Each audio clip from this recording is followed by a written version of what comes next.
maka akan datang sekelompok manusia setelah mereka,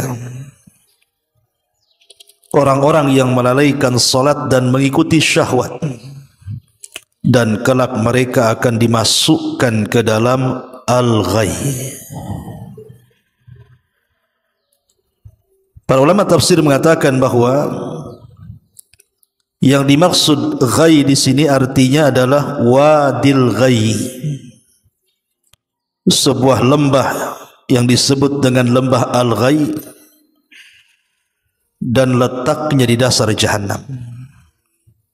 Yasta'idhu minhu jahannam kulla yawmin min shiddati hararatihi. Dan neraka jahanam selalu isti'adzah, meminta perlindungan kepada Allah Azza wa Jal setiap hari dari kengerian lembah al-ghai ini karena panas yang bersangatan. Ini yang pertama yang disebut dengan lembah al-ghai. Yang kedua disebutkan dalam surah Al-Ma'un ayat yang keempat dan kelima, Allah mengatakan fawailun lil musallin alladzina hum an salatihim sahun. Maka bagi mereka al-wail, bagi orang-orang yang melaksanakan salat, yaitu orang-orang yang dalam salat mereka lalai. Al-Imam Ibnu Utsaimin rahimahullahu taala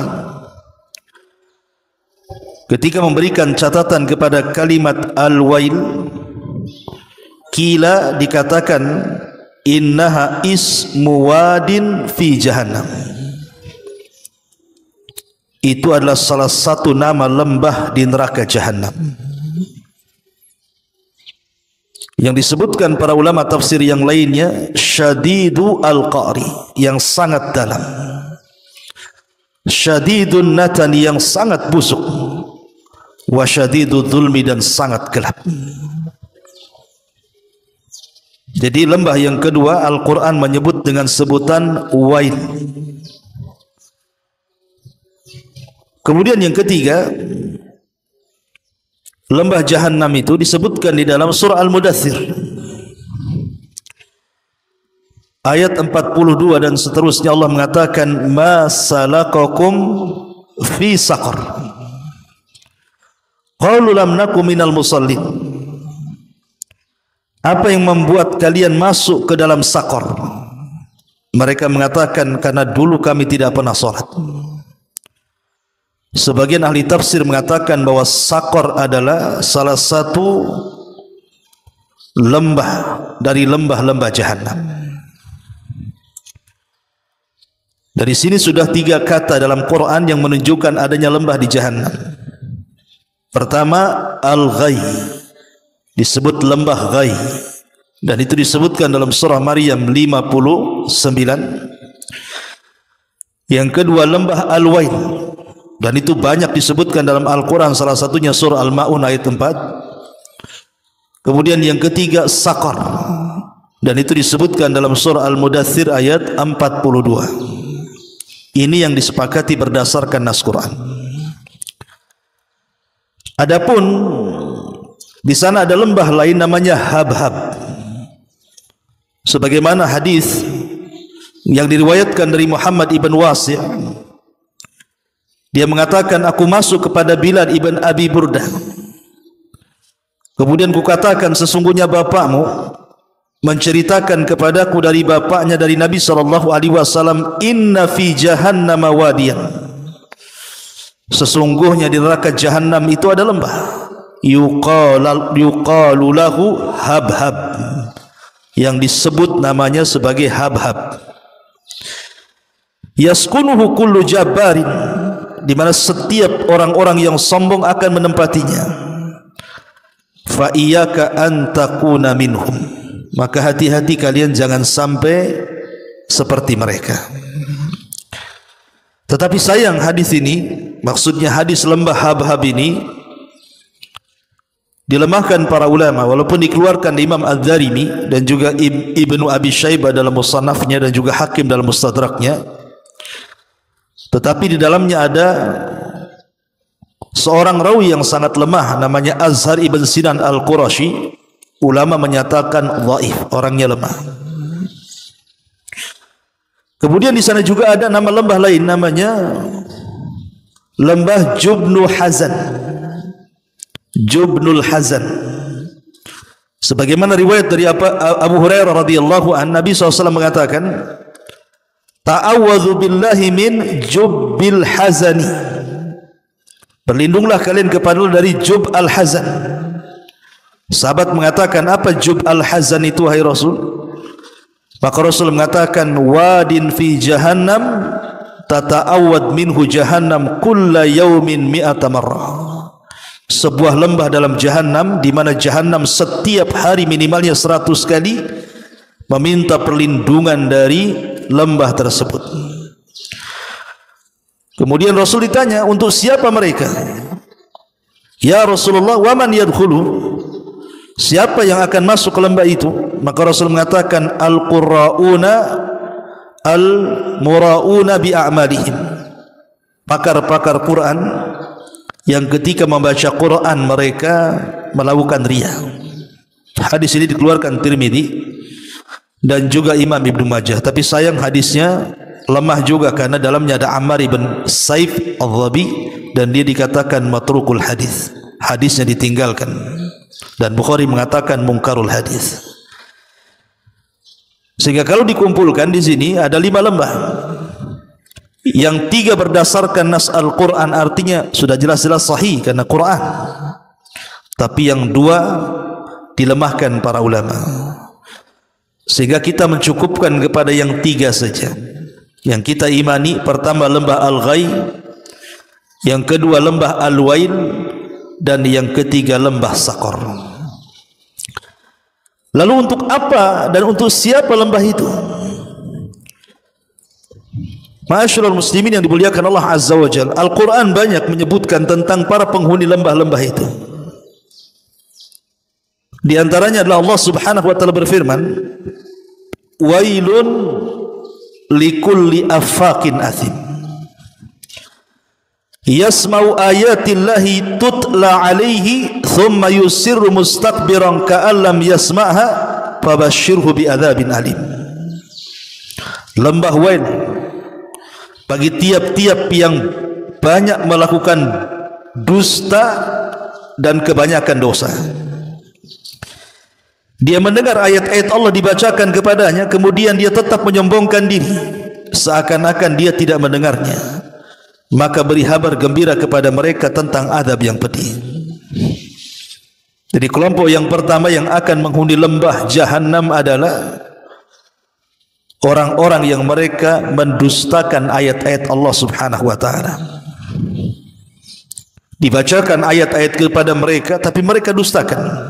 Ingat, 1 ayat didustakan itu sama dengan mendustakan semua ayat.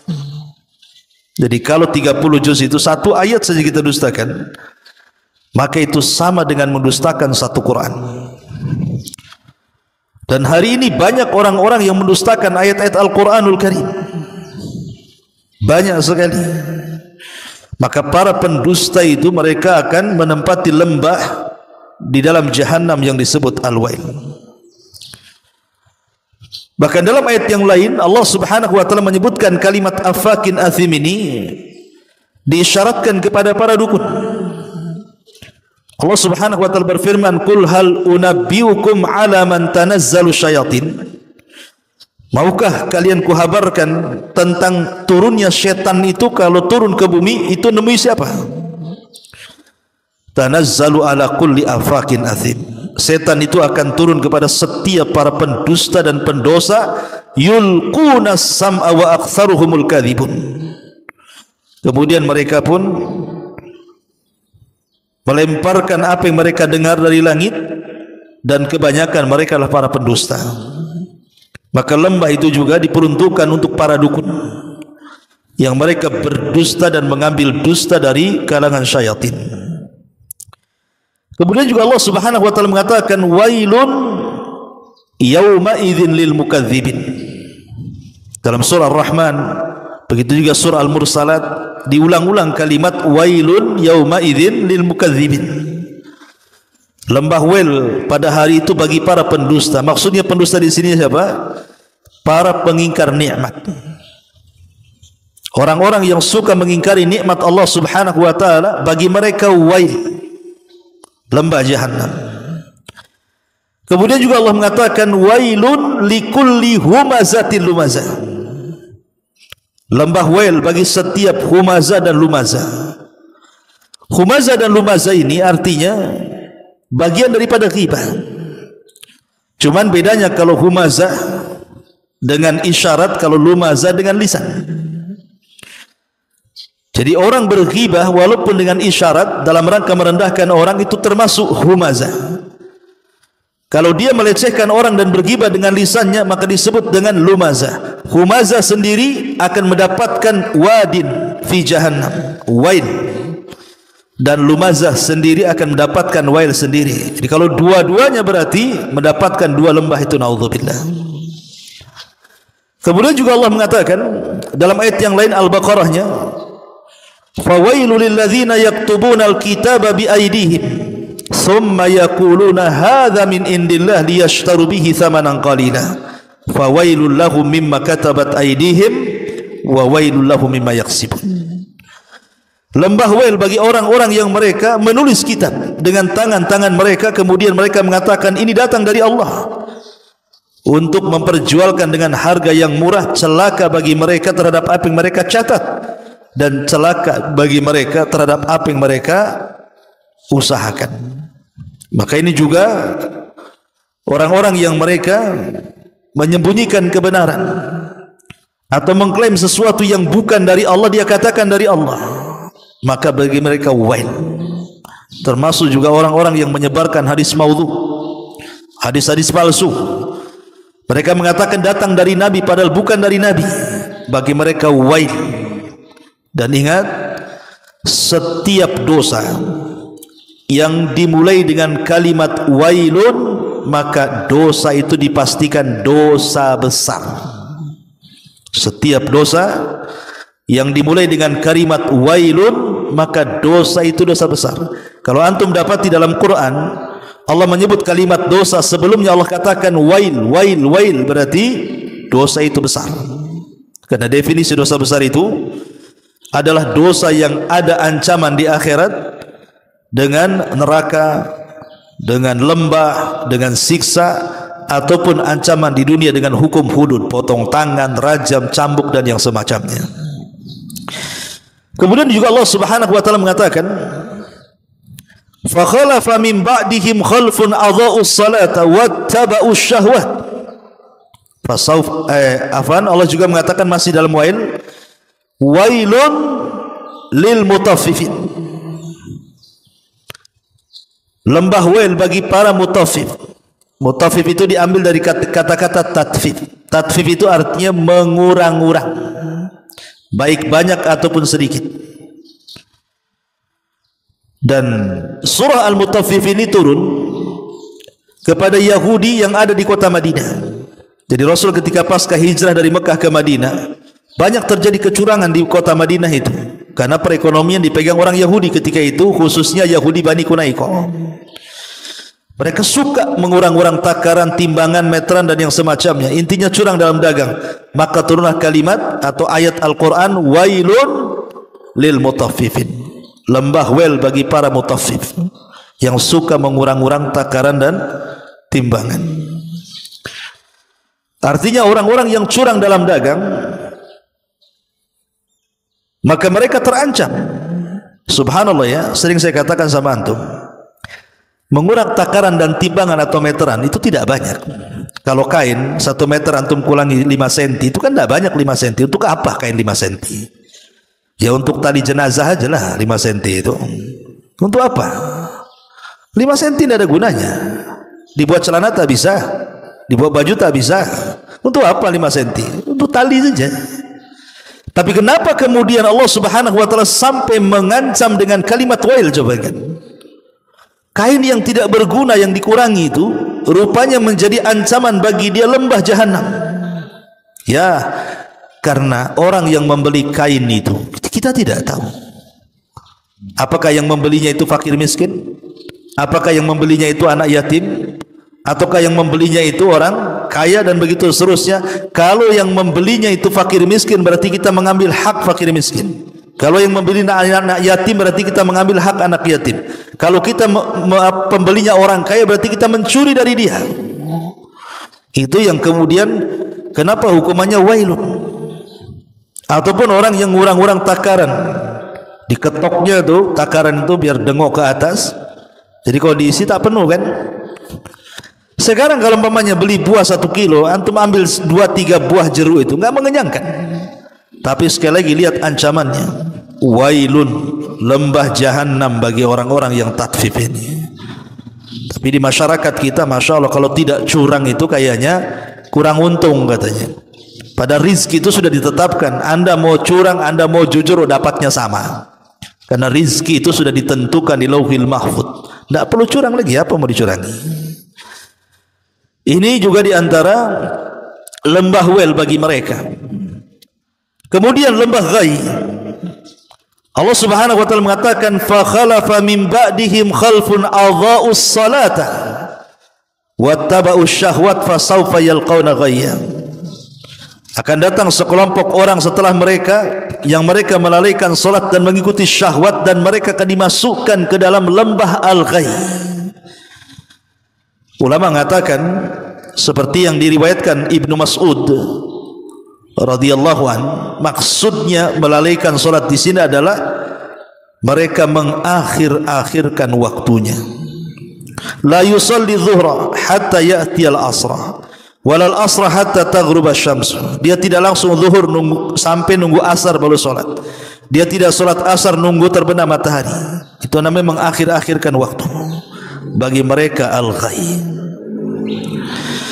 Dan yang terakhir adalah lembah Saqar. Untuk siapa lembah Saqar ini? Maka Quran sendiri yang mengatakan ma salakakum fi Saqar. Kenapa kalian bisa masuk ke neraka Saqar? Ke lembah Saqar itu kenapa? Qalu lam nakum minal musallin. Yang pertama, kami tidak pernah salat. Orang-orang yang tidak pernah salat, mereka terancam dengan lembah Saqar.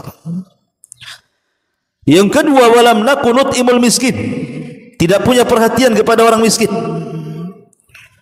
Maka juga orang-orang yang tidak pernah perhatian kepada fuqara wal masakin, Allah ancam dengan lembah Saqar.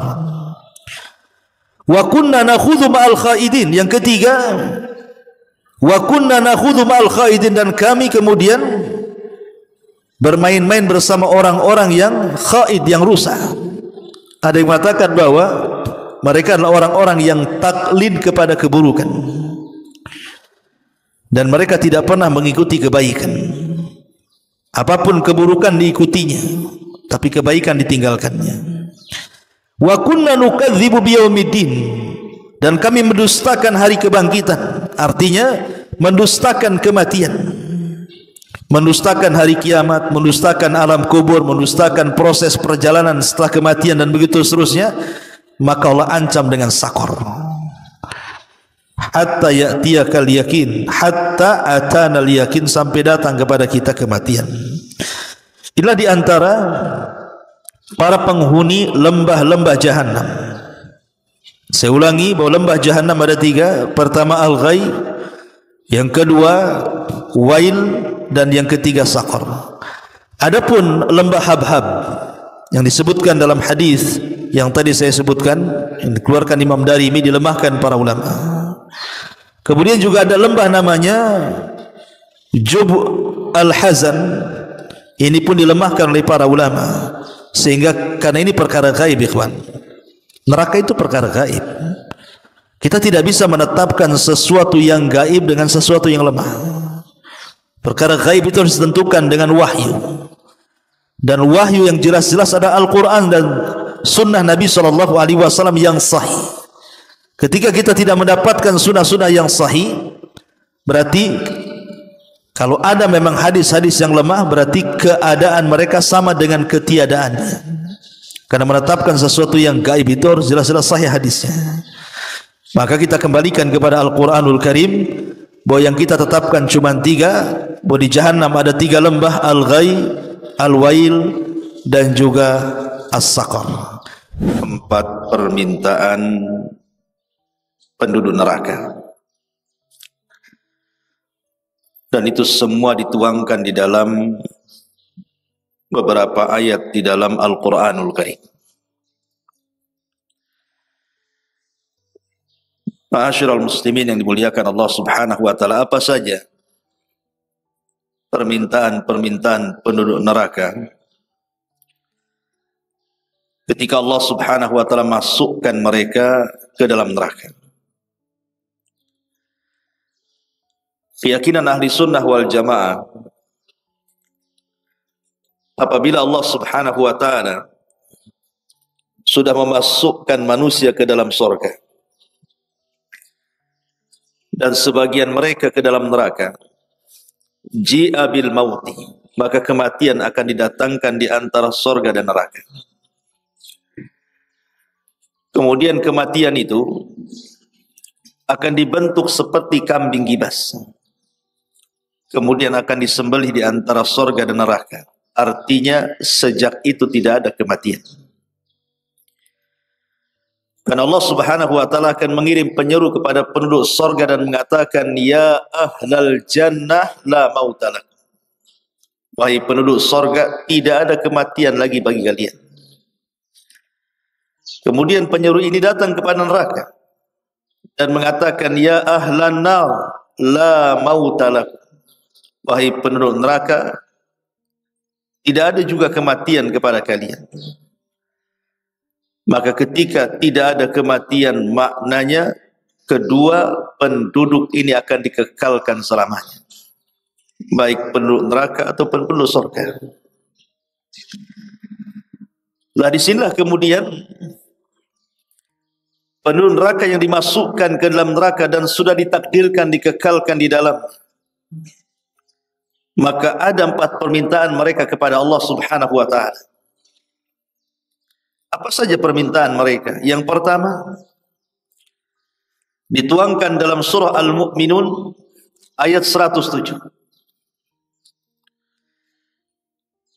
Allah Subhanahu wa taala menggambarkan permintaan mereka dan mengatakan, Rabbana akhrijna minha fa in udna fa inna zalimun.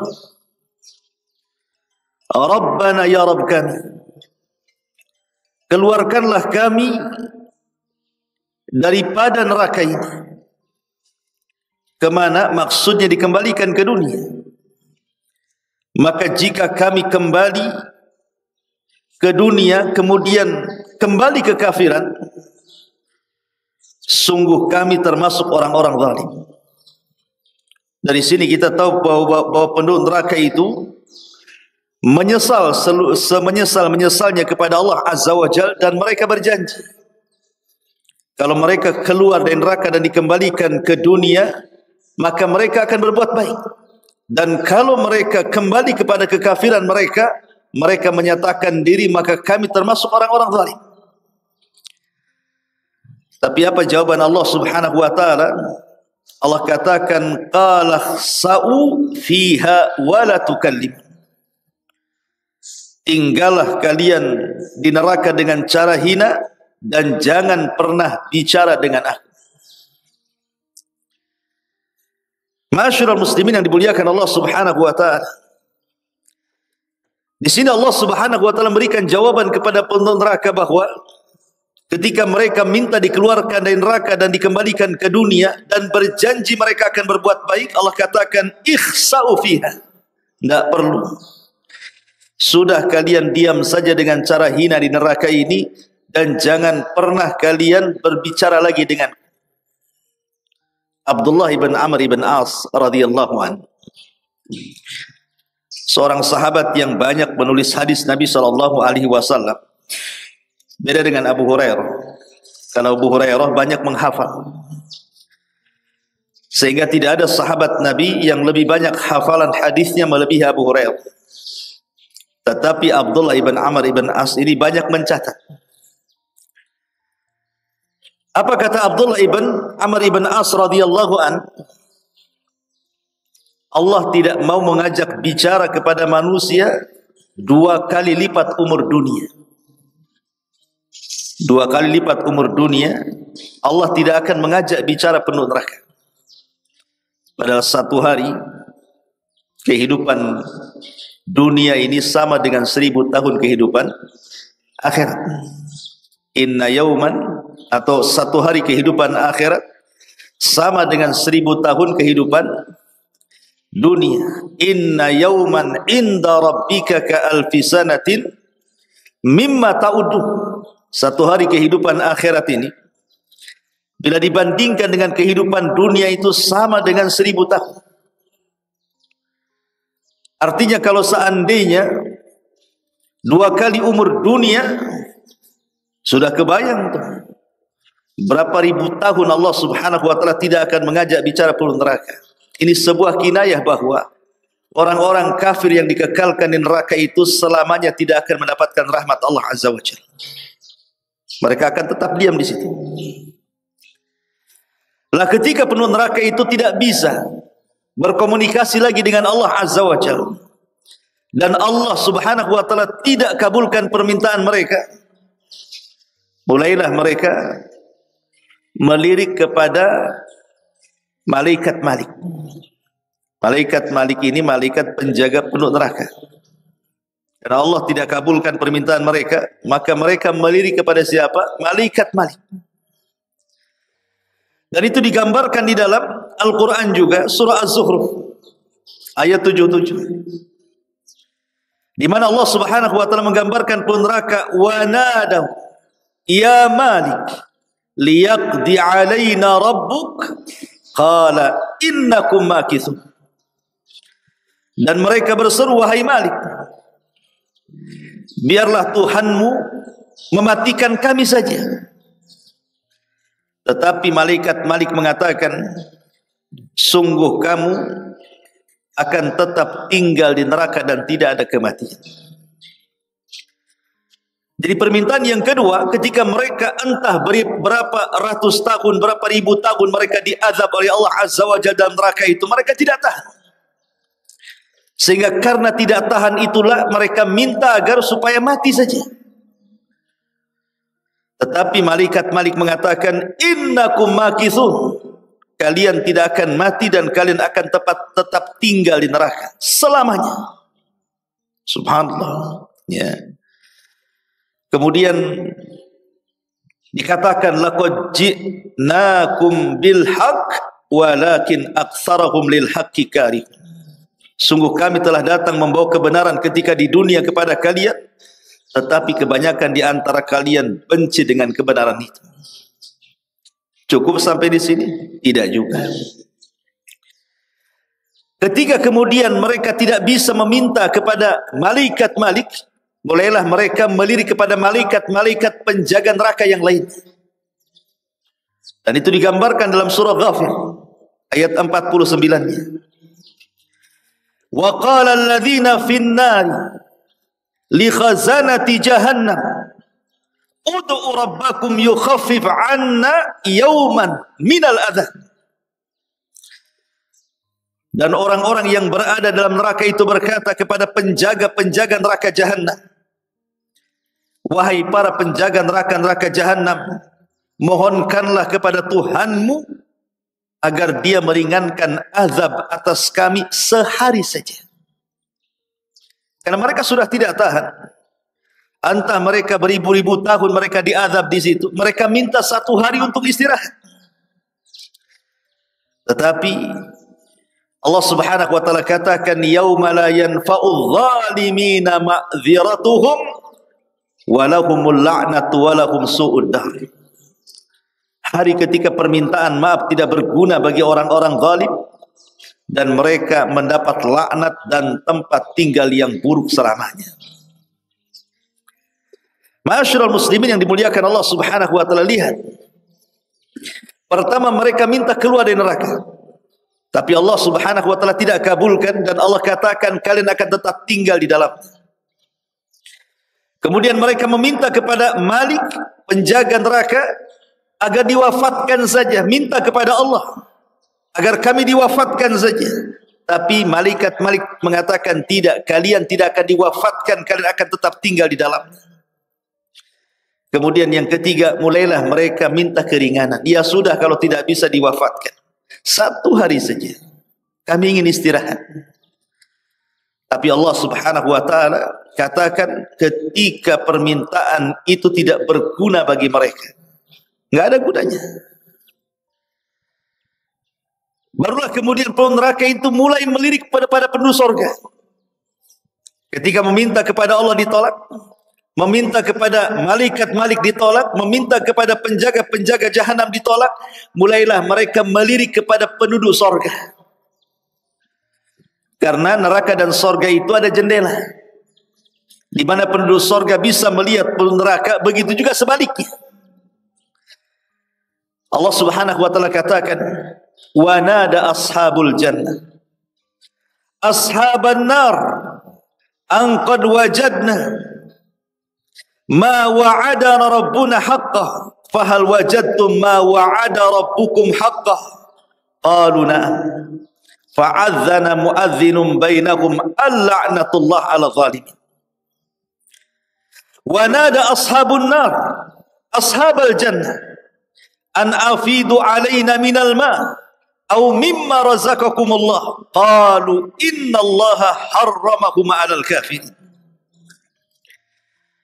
Ketika dalam surah Al-A'raf ayat ke-44, dan ketika penduduk surga itu menyeru kepada penduduk neraka, sungguh kami, kata penduduk surga, sudah mendapatkan apa yang dijanjikan Rabb kami kepada kami dengan kebenaran. Apakah kalian juga sama mendapatkan janji Allah kepada kalian? Peneraka mengatakan ya. Maka datanglah penyeru di antara mereka dan mengatakan kepada peneraka, sungguh Allah telah melaknat orang-orang yang zalim. Pada Al-A'rafnya ayat 50-nya Allah katakan, dan penduduk neraka pun menyeru kepada penduduk surga. Apa seruannya? An afidu alaina minal ma', tolonglah berikan kepada kami setetes air yang kalian minum. Au mimma razaqakumullah, atau mungkin makanan yang Allah rizkikan kepada kalian. Tapi penduduk surga mengatakan, innallaha harramahum 'alal kafirin. Maaf, Allah telah haramkan keduanya, maksudnya makanan kami dan minuman kami, kepada orang-orang kafir. Penduduk surga pun menolak permintaan penduduk neraka. Padahal ayat ini umum. Bisa saja yang meminta air itu bapak kepada anaknya. Mungkin bapaknya di neraka, anaknya di surga. Atau mungkin suaminya di neraka, istrinya di surga. Atau mungkin anaknya di neraka, orang tuanya di surga. Mungkin sesama keluarga mereka meminta. Mungkin seorang ayah minta kepada anak yang ada di surga, nak, mintalah setetes air yang Allah berikan kepadamu, atau makanan yang Allah rizkikan kepadamu. Tetapi semua penduduk surga mengatakan, innallaha harramahum 'alal kafirin. Allah haramkan keduanya kepada orang-orang kafir. Ketika itu sudah tidak ada jalan kenikmatan lagi. Allah tolak permintaannya, malaikat Malik tolak permintaannya, para penjaga jahanam tolak juga permintaannya, penduduk surga pun ikut menolak permintaan penduduk neraka. Di sini terjadi penyesalan hebat penduduk neraka, karena keinginan mereka tidak dipenuhi.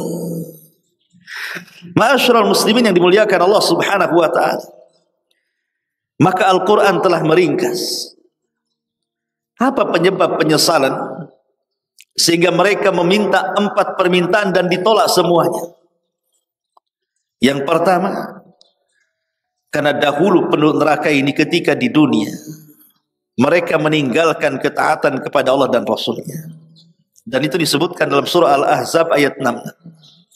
Yauma tuqallabu wujuhum fin nari yaquluna ya laitana ata'na Allah wa ata'na Rasul.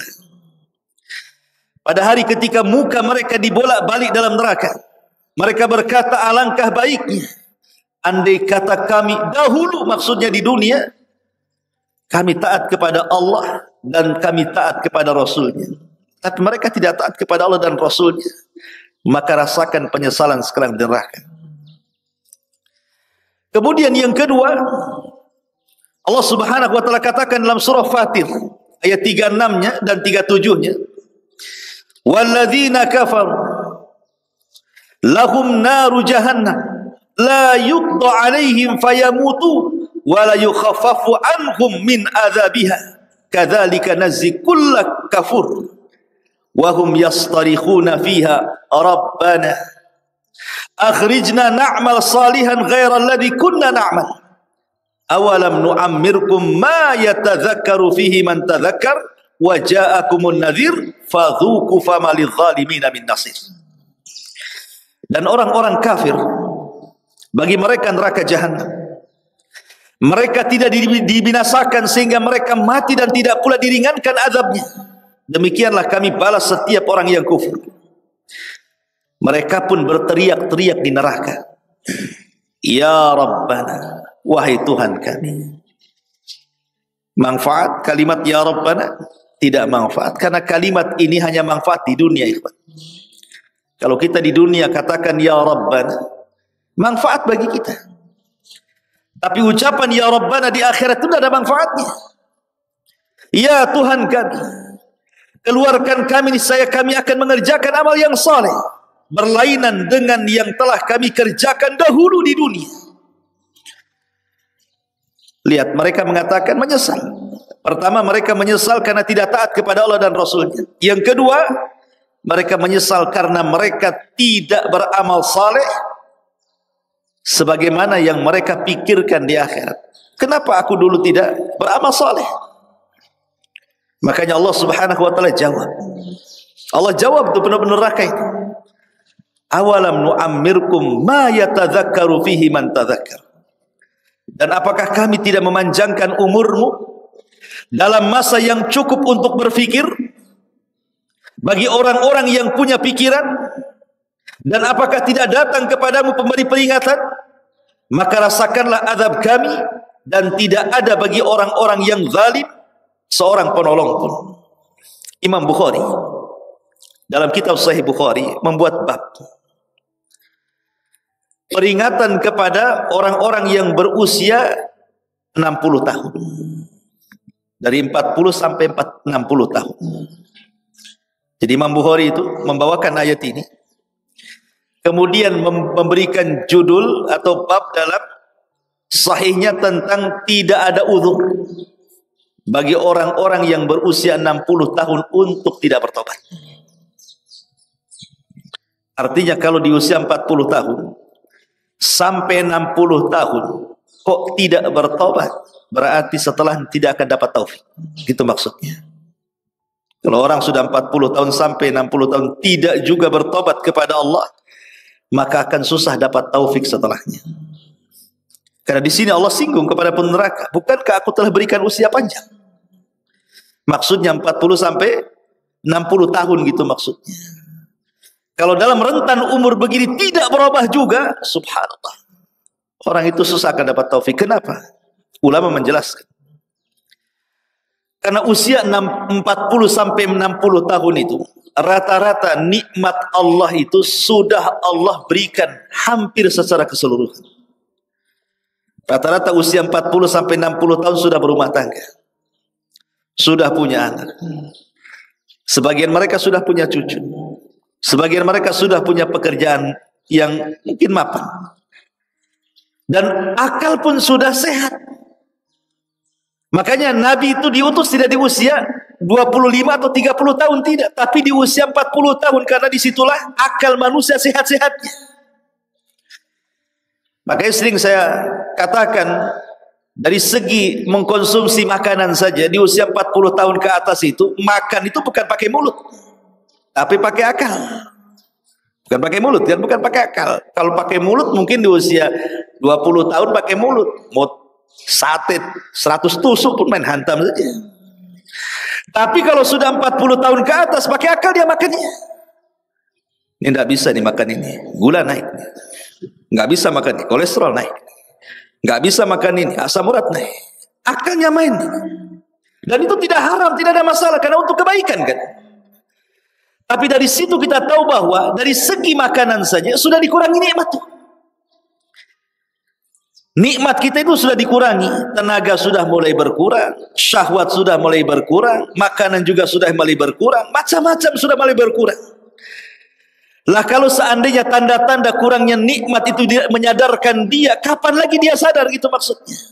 Makanya Allah Subhanahu wa taala berikan kesempatan di usia 40 tahun sampai 60 tahun itu, sadar enggak kamu? Allah katakan, awalam nu'ammirkum ma yatadzakkaru fihi man tadzakkar. Dan apakah kami tidak memanjangkan umurmu dalam masa yang cukup untuk berfikir bagi orang-orang yang berfikir. Kemudian Allah Subhanahu wa taala sebutkan dalam surah As-Sajdah ayat 12, walau tara idil mujrimuna nakisu ru'usihim inda rabbihim rabbana absarna wa sami'na farji'na na'mal salihan inna muqinun. Dan alangkah ngerinya jika sekiranya kami melihat ketika orang-orang yang berdosa itu menundukkan kepalanya di hadapan Rabbnya seraya berkata, wahai Rabb kami telah melihat dan mendengar, maka kembalikanlah kami ke dunia, kami akan mengerjakan amal saleh, sesungguhnya kami sekarang orang-orang yang yakin. Terkadang manusia kalau hanya diceritakan neraka di dunia itu tidak yakin. Betapa banyak orang-orang yang kemudian mendengar ataupun membaca bagaimana ngerinya neraka. Orang yang masuk neraka, mereka diberikan pakaian dari neraka, makanan dari zakum, mereka akan diborgol, mereka akan dikejar-kejar neraka, mereka akan dikelupas-kelupaskan kulit mereka. Itu kita sering dengar di dunia. Tapi sebagian kita nampaknya yakin tidak yakin. Tetapi di akhirat, ketika betul-betul Allah mengatakan waji'a bi jahannam, Allah datangkan neraka jahanam, dan mereka melihat nerakanya, mendengar suaranya. Apa yang terjadi? Rabbana absarna wa sami'na. Ya Rabb, kami sudah melihat sekarang, kami sudah mendengar.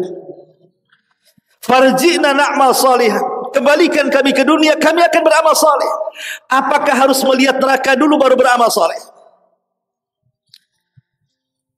Apa seperti itu? Ya mustahil lah kan gitu. Karena kalau kita diperlihatkan neraka, maknanya tidak ada amal soleh lagi. Karena amal soleh itu hanya dilakukan di dunia. Kalau sudah melihat neraka, maknanya sudah tidak di dunia lagi. Mustahil orang itu kembali ke dunia. Makanya kemudian terjadi penyesalan di sini. Dan mereka mengatakan farji'na na'mal salihan inna muqinun. Kami akan beramal soleh, kami sudah yakin sekarang. Lah ketika di dunia kalian tidak yakin, setelah melihat neraka tiba-tiba yakin, disinilah ujian keimanan seseorang. Makanya ada seorang sahabat yang dijuluki sebagai ghasilul malaika. Sahabat ini dimandi besarkan malaikat, namanya Handalah. Kenapa Handalah dimandi besarkan malaikat? Karena saat dia mati syahid, dia sedang junub. Dia tidak sempat mandi junub, setelah melakukan hubungan dengan istrinya langsung perang. Kemudian Allah takdirkan mati syahid. Maka malaikat dari mana-mana datang, kemudian memandikan jenazahnya. Makanya Handalah itu dijuluki ghasilul malaika, sahabat yang dimandi besarkan malaikat. Semasa hidupnya Handalah ini datang kepada Abu Bakar Siddiq radhiyallahu anhu, kemudian mengeluh dan mengatakan, wahai Abu Bakar, aku loh kalau hadir di majelis taklimnya Nabi, kemudian Nabi menceritakan neraka, kemudian Nabi menceritakan sorga, rasanya sorga neraka itu ada di pelupuk mataku, katanya, seolah-olah nyata di depanku. Tapi ketika kami keluar dari pengajian Nabi, dari taklim Nabi, kami sibuk pula dengan keluarga, sibuk pula dengan pekerjaan, rasanya neraka dan sorga itu bagaikan hayalan, hanya dongeng-dongengan saja. Apa saya ini munafik, wahai Abu Bakar? Kan begitu, itu yang kita rasakan juga kan. Antum kalau hadir di majelis ta'lim, saya cerita neraka, oh kayaknya neraka itu betul ada. Tapi kalau sudah keluar, ya biasa saja, seolah-olah tidak yakin dengan neraka. Ya masih ghibah, masih dusta, masih curang, masih ini, masih itu. Kalau di majelis taklim yakin ada neraka itu. Kalau sudah keluar tuh tidak yakin itu. Karena masih maksiat di luar. Jadi Handalah ini mengadu kepada Abu Bakar Siddiq radhiyallahu, apakah sikap saya ini termasuk sifat munafik wahai Abu Bakar? Kalau di majelis Nabi cerita neraka surga, rasanya surga neraka ada di pelupuk mataku. Kalau sudah keluar rasanya neraka itu hanya dongeng-dongeng saja.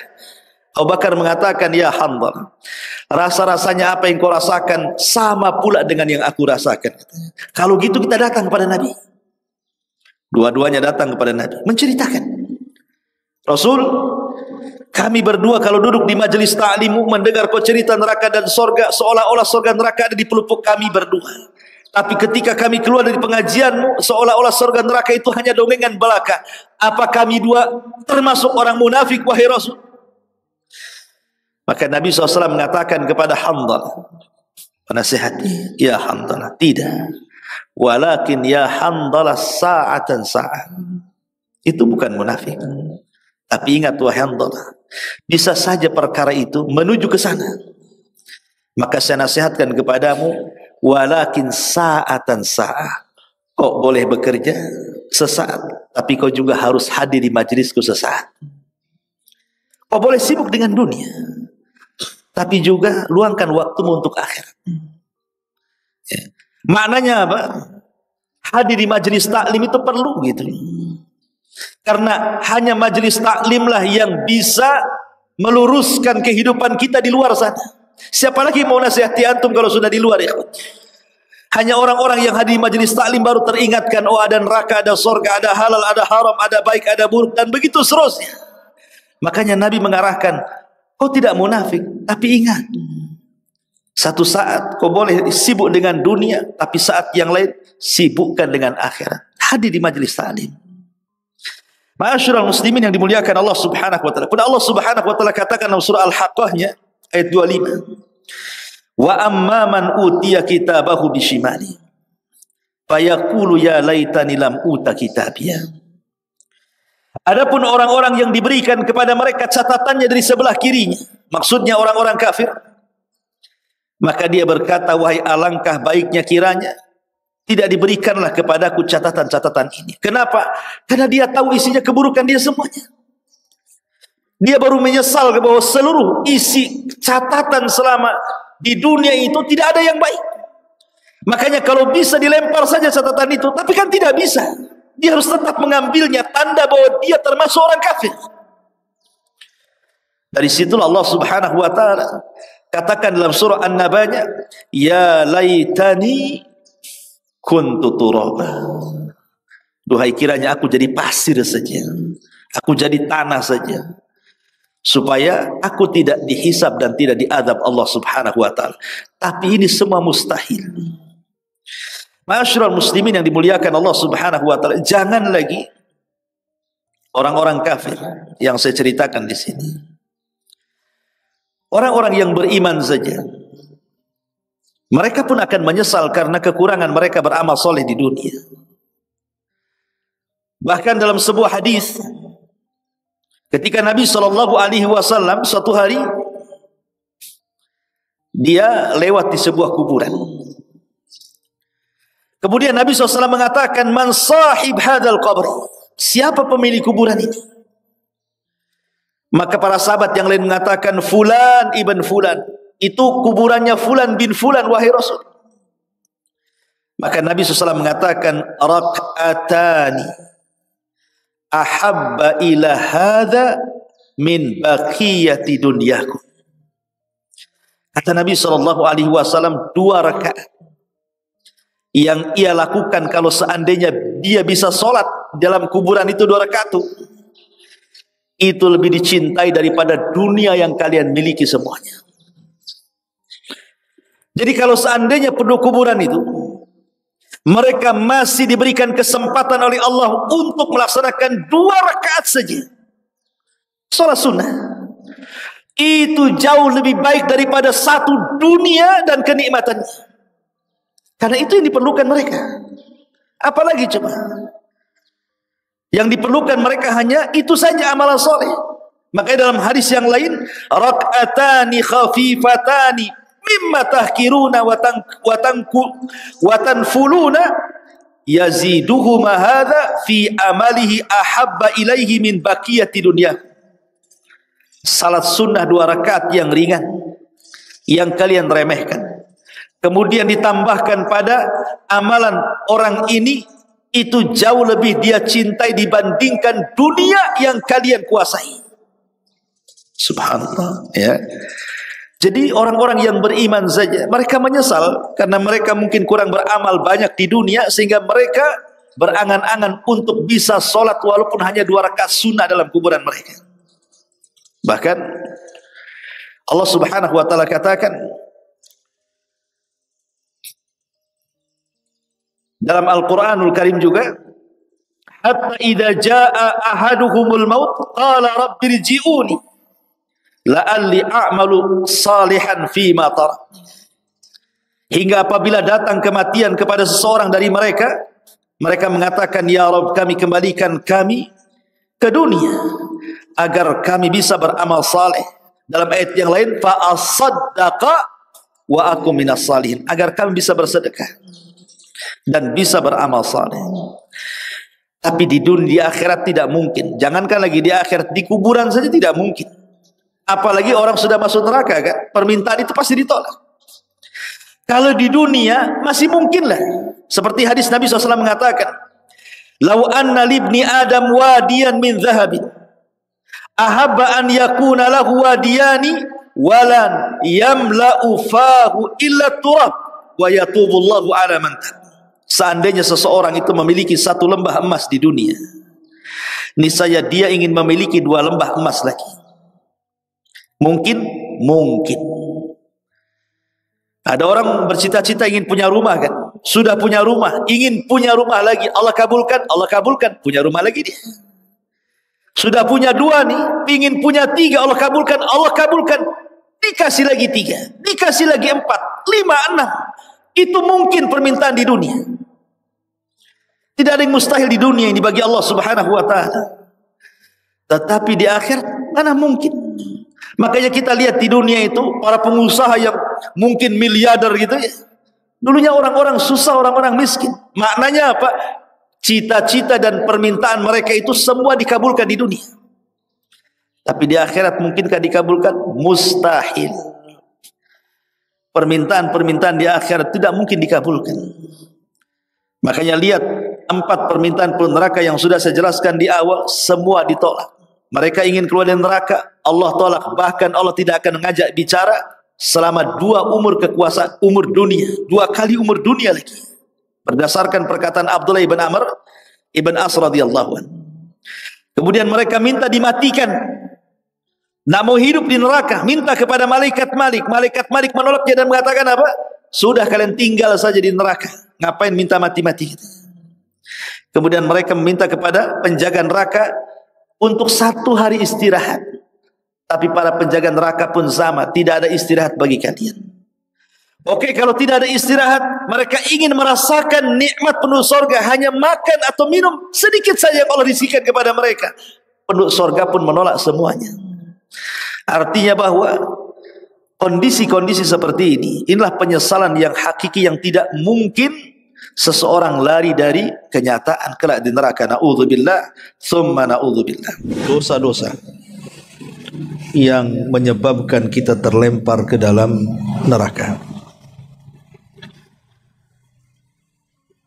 Terkadang dosa-dosa ini ringan bagi kita, tapi tidak sadar bahwa dosa ini rupanya berat di hadapan Allah Subhanahu wa taala.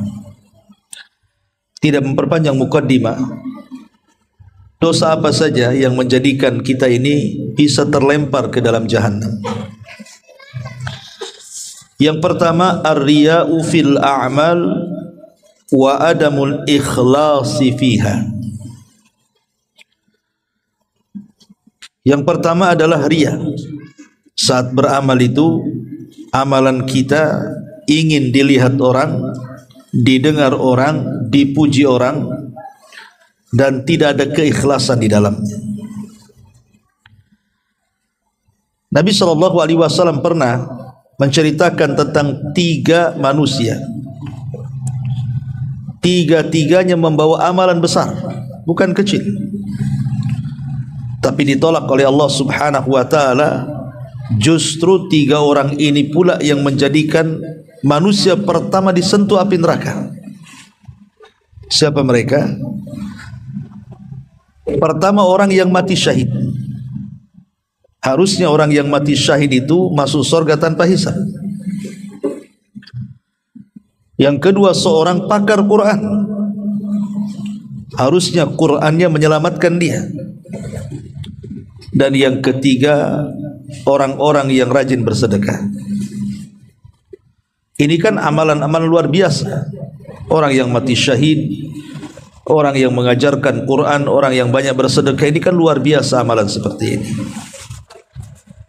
Tetapi ketika kemudian dihadapkan kepada Allah Azza wa Jalla, 3-tiganya masuk neraka. Bahkan orang yang pertama disentuh api neraka lagi. Ketika Allah Subhanahu wa taala memanggil orang yang mati syahid, kemudian Allah bertanya kepada orang yang mati syahid ini, apa yang kau lakukan di dunia? Maka dia menceritakan amalan dia, bahwa aku berperang karenamu, ustushhidtu fika, aku mati syahid karenamu. Maka Allah Subhanahu wa taala mengatakan, kadzabta, dusta kamu. Kenapa? Engkau ini qatalta liyuqal annaka syahid. Engkau ini, atau annaka syuja, engkau ini berperang hanya karena supaya manusia menganggap engkau ini pahlawan, pemberani, bukan karena aku, kata Allah. Maka Allah Subhanahu wa taala memerintahkan para malaikat untuk menyeret orang ini. Dan Nabi SAW katakan, maka orang ini kemudian dilemparkan ke dalam api jahannam. Fasuhiba ala wajhihi summa ulqiya finnar, kata Rasul.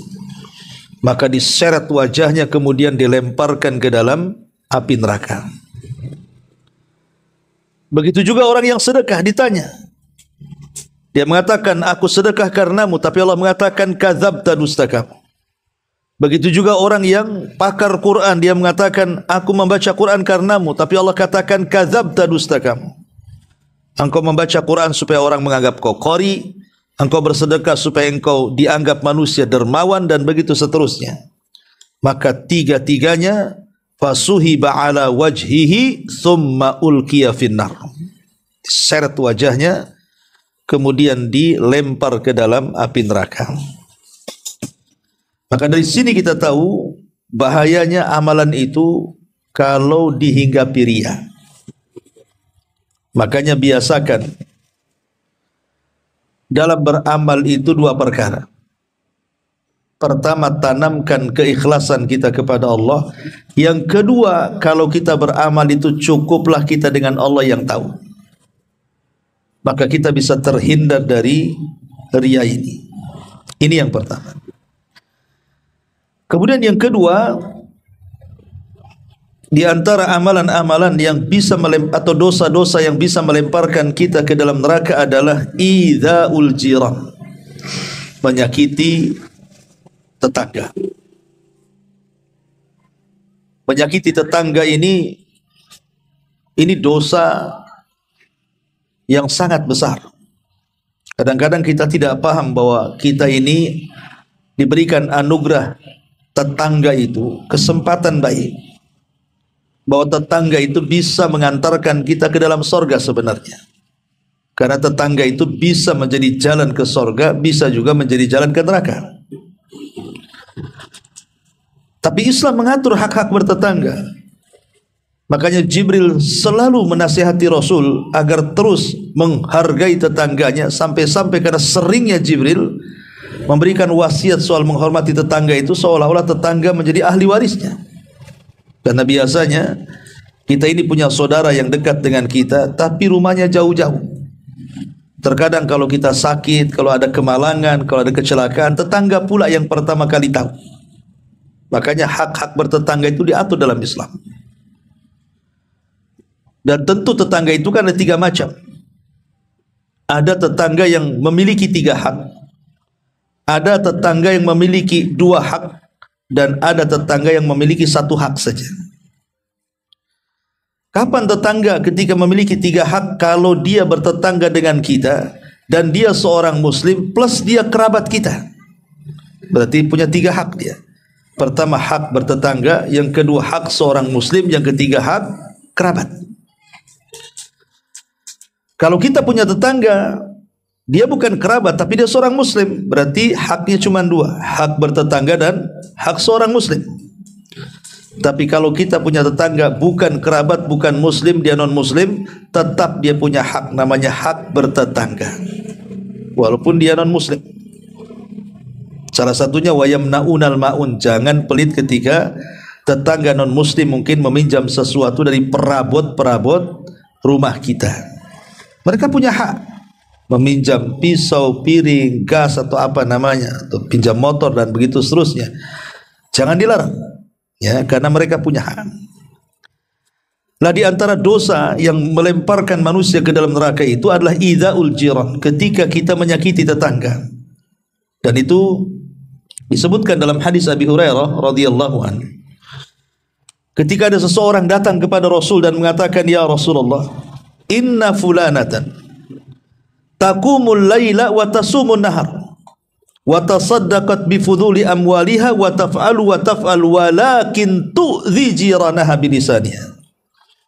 Rasul, saya punya tetangga seorang ibu, salat malamnya rajin, puasa sunnahnya rajin, sedekahnya rajin, berbuat baiknya rajin, tapi kekurangannya satu, lisannya selalu menyakiti tetangganya. Apa kata Rasul? La khaira fiha hiya min ahlin nar. Wanita itu tidak punya kebaikan, bahkan wanita itu pantas masuk neraka, kata Rasul. Lihat, ya. Menyakiti tetangga ini bukan perkara remeh, terutama ibu-ibu. Walaupun karena di sini Rasul ditanya soal seorang ibu, karena biasanya yang suka nyakiti tetangga itu kan bapak-bapak biasanya. Biasanya mama. Bapak-bapak ini sibuk di luar, dia dapat laporan saja. Bang, tetangga anu begini. Baru dia terkompori. Kalau gasnya 5 kilo masih mending, 10 kilo pula gasnya. Kan? Muncaklah deh emosinya. Tapi kan yang memulai biasanya mama dulu. Ibu-ibu nih biasanya. Makanya contohnya dalam hadis ini seorang ibu. Rasul ada seorang ibu katanya. Salat malamnya rajin, puasa sunnahnya rajin, kemudian sedekahnya rajin, berbuat baiknya rajin. Rajin pula dia menyakiti tetangga dengan lisannya. Rasul mengatakan wanita itu tidak ada kebaikan. Bayangkan, gara-gara dosa lisan kepada tetangga, wanita ini sudah melebur seluruh kebaikan sunnahnya, terkalahkan dengan dosanya. Maka jangan suka menyakiti tetangga, baik dengan lisan ataupun dengan perbuatan. Kadang parkir sembarangan. Kita depan rumah ada parkir pula di depan rumah tetangga. Kita ada tong sampah, disimpan pula sampahnya di tong sampah tetangga. Ya, kadang-kadang seperti itu. Ya. Atau mengirim bau-bau yang tidak sedap kepada tetangga. Memang sampah-sampah kita diletakkan di rumah kita, tapi baunya sampai ke tetangga, kan begitu. Ya kalau bisa buang segera. Kalau itu menyakitkan, jangan nunggu orang buang sampah seminggu sekali, kan itu. Ataupun kita ini punya tanaman mangga atau apa, jelas-jelas lo daunnya ke tetangga, potong. Jangan dia yang sapu, kita yang makan buahnya, kan itu. Ini kan kadang-kadang masalah juga. Oke lah yang seperti itu kadang-kadang ya jadi omelan tetangga. Tapi yang lebih parah adalah ketika menyakiti tetangga itu dengan lisannya. Itu sakitnya tuh di sini. Sakit orang kalau terkena sabetan lisan itu. Ini yang kedua. Yang ketiga, orang dosa-dosa yang akan melempar pelakunya ke neraka adalah orang-orang yang mereka menggambar gambar yang bernyawa. Hati-hati ya, jangan jadi pelukis.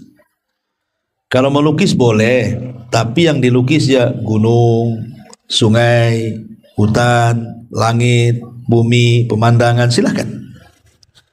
Tapi kalau yang dilukis itu manusia ataupun binatang yang bernyawa, maka hadis Abi Hurairah radhiyallahu anhu mengatakan, takhruju unuqu min nar yaumal qiyamah. Neraka itu punya leher dan lehernya keluar. Jadi neraka itu punya leher dan lehernya keluar. Kemudian leher neraka itu laha ainani tubsirah. Dia memiliki dua mata yang akan memandang tajam. Wa udhunani tasma'an, memiliki dua telinga yang bisa mendengar dengan tajam. Wa lisanun yantik, dan leher neraka itu punya lisan yang akan menjulur.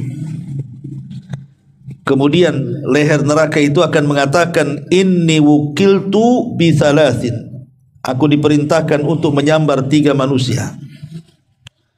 Bikulli jabbarin anid, pertama orang-orang yang sombong, orang-orang yang congkak, orang-orang yang takabur. Wa bikullin man da'a ma Allahi ilahan akhar, yang kedua orang-orang yang beribadah kepada selain Allah, menyekutukan Allah subhanahu wa ta'ala, orang-orang musyrik. Dan yang terakhir wabil musawwirin, dan para penggambar, para pelukis. Makanya boleh jadi seniman, tapi jangan melanggar syariat. Ya, coba bayangkan, ini bukan main-main. Alasannya kenapa? Karena menyerupai ciptaan Allah. Nanti pada hari kiamat, para penggambar makhluk yang bernyawa itu disuruh menghidupkan gambarnya itu, lukisannya itu. Kalau tidak bisa, dia diadab terus dan disambar oleh leher neraka, naudzubillah. Maka ini peringatan kepada para pelukis. Kemudian juga di antara dosa-dosa yang bisa melemparkan ke neraka adalah at-takallum bi kalamin min suhtillahi azza wajal. Bicara tanpa dipikir. Bicara asal ngomong, asal jeplak gitu bahasanya ya. Asal ngomong aja nggak dipikir. Rupanya satu kalimat yang dikeluarkan itu membuat Allah murka. Dalam sebuah hadis Nabi SAW mengatakan, innal abda la yatakallamu bil kalimati. Ada seorang hamba itu mengucapkan satu kalimat. Lihat ibarah Nabi. Rasul tidak mengatakan berkalimat-kalimat. Ada seorang hamba mengucapkan satu kalimat, bukan berkalimat-kalimat. La yulkilah habalan, tanpa sadar dia ucapkan. Dia enggak mikir kalau kalimat itu justru membuat Allah murka. Apa kata Nabi SAW? Min sukhtillah, rupanya satu kalimat itu mengundang kemurkaan Allah. Kata Nabi, yahwi sahibuha fi nari jahannam ab'ad ma bainal masyriqi wal maghrib. Maka dengan sebab satu kalimat ini, orang ini akan dilempar ke dalam neraka yang jauhnya lebih jauh dibandingkan jarak barat dan timur. Dalam riwayat sab'ina ama, 70 tahun dilempar, belum sampai di dasar jahanam. Dan ngeri kawan ya. Ingat satu kalimat. Makanya kenapa dalam Islam itu sangat dianjurkan seseorang itu untuk berfikir. Sebelum bicara itulah berfikir. Apakah bicaranya ini mengandung dosa atau tidak? Apakah bicaranya ini ada manfaatnya atau tidak? Makanya Rasul mengatakan, min husnil islamil mar'i tarkuhu ma la ya'ni, termasuk keindahan Islam itu tinggalkan sesuatu yang tidak ada manfaatnya. Karena ucapan manusia kan terbagi 3. Ada ucapan mengandung dosa, ada ucapan mengandung pahala, ada ucapan yang tidak mengandung dosa dan pahala. 3-tiganya dicatat. Dan 3-tiganya akan dipertanggungjawabkan di hadapan Allah subhanahu wa ta'ala. Ingat ketika Nabi SAW marah kepada Aisyah radhiyallahu anha, gara-gara isyarat, bukan ucapan, isyarat. Aisyah itu mengisyaratkan begini saja, bahwa dia tinggi, Sofiyah itu pendek. Dia tidak ngomong, hanya mengisyaratkan begini saja. Tapi Nabi SAW emosi dan marah dan mengatakan, ya Aisyah, sudah jangan lakukan lagi. Karena satu kalimat yang mengandung ghibah itu kalau dilempar dalam air lautan, satu dunia ini cukup mencemari lautan. Satu kalimat loh bisa mencemari seluruh air lautan. Rasul ingin mengibarahkan tentang apa? Dahsyatnya dosa kalimat. dahsyatnya dosa kalimat, ya. Bahkan bukan hanya kalimat, huruf saja kadang-kadang itu bisa melemparkan kita ke neraka. Bukan ini kalau kalimat tuh agak panjang, huruf ini kan pendek. Seperti Allah mengatakan fala taqul lahuma uff. Jangan mengatakan kepada kedua orang tua dengan kalimat uff. Itu uff kan cuma 2 huruf, alif dan fa. Uff itu bukan kalimat huruf, 2 huruf. Uff, ya kan? Tapi lihat bagaimana dahsyatnya 2 huruf ini yang merupakan tanda durhaka seorang anak kepada orang tua. Allah bisa lempar dia ke dalam neraka, naudzubillah. Ya. Ma'asyiral muslimin wal muslimat rahimani wa rahimakumullah. Dari sini jaga lisan. Jaga lisan, ya. Kemudian yang ke-5 di antara dosa yang bisa melemparkan kita ke neraka adalah tabarruj lin nisa. Seorang wanita yang tidak menjaga penampilan. Tabarruj itu artinya wanita yang berdandan. Allah mengatakan wala tabarrujna tabarrujal jahiliyatil ula. Jangan bertabarruj seperti tabarrujnya orang-orang jahiliyah yang pertama. Berdandan. Seperti apa sih dandanan jahiliyah itu? Sehingga Allah melarang, ya. Sebagian ahli tafsir mengatakan orang-orang jahiliyah itu kalau pakai pakaian itu rambutnya nampak depan gini. Jadi kalau pakai kan ada jilbab-jilbab sekarang yang gini aja kan, nampak rambut depannya, ya. Kemudian nampak lehernya. Jadi nampak rambut depannya, kemudian nampak lehernya, kemudian mereka memakai anting-anting di kakinya, kemudian dikasih bunyi-bunyi. Jadi kalau jalan tuh ada bunyinya kerincing-kerincing gitu. Ya, namanya kalung kaki. Itu tabarruj jahiliyah tuh. Jadi tabarruj jahiliyah itu, itulah coba. Sekarang coba lihat tabarruj hari ini. Ini bukan hanya buka kepala, bukan buka leher, buka semua. Ya, apalagi di pantai-pantai, di kolam-kolam renang umum kan itu ya. Orang sekarang lebih jahiliyah dibanding orang jahiliyah. Jahiliyah aja masih menutup. Cuman tampaklah rambut depan, leher sama kalung kaki gitu ya. Kalau sekarang semua nampak. Makanya sekarang ini dandan orang sekarang bukan tabarruj jahiliyah lagi, lebih jahiliyah dibandingkan jahiliyah malah. Lah Nabi SAW mengatakan simfani min ahlin nar lam arahuma. Ada 2 kelompok kata Rasul, dua-duanya termasuk penghuni neraka, artinya akan dilempar ke neraka. Salah satunya kata Nabi SAW, wa nisaun kasiyatun ariyatun mumilatun mailatun ru'usuhunna ka asnimatil buhtil mailah. Seorang wanita yang berpakaian tapi telanjang, berjalan lenggak-lenggok sana sini, kepalanya seperti punuk-punuk unta yang melenggok. La yadkhulnal jannah. Wanita-wanita seperti ini tidak akan masuk surga. Wala yajidna rihaha. Jangankan cerita surga, baunya surga saja dia tidak akan dapat. Padahal kata Rasul, wa inna rihaha la yujadu min masirati kada wa kada. Padahal baunya surga itu tercium sejarak ini dan itu saking jauhnya. Subhanallah. Maka nasihat antum ini para bapak, para ibu yang punya anak gadis, ya, dari kecil biasakan mereka menutup aurat. Gak apa-apa usia 2 tahun, 3 tahun, gak apa-apa. Ya, pakaikan mereka pakaian-pakaian yang menutup aurat supaya terbiasa gitu maksudnya. Sebab kalau sudah besar kemudian dipakaikan pakaian syar'i ini kadang-kadang menolak anak-anak tuh. Apalagi sudah terkena pergaulan bebas, kemudian media-media yang meracuni anak-anak kita, maka anjuran saya sejak kecil sudah dibiasakan pakaian-pakaian syar'i sehingga anak nyaman ketika sudah besar itu, bahkan risih kalau melihat ada orang-orang yang tidak berpakaian syar'i itu.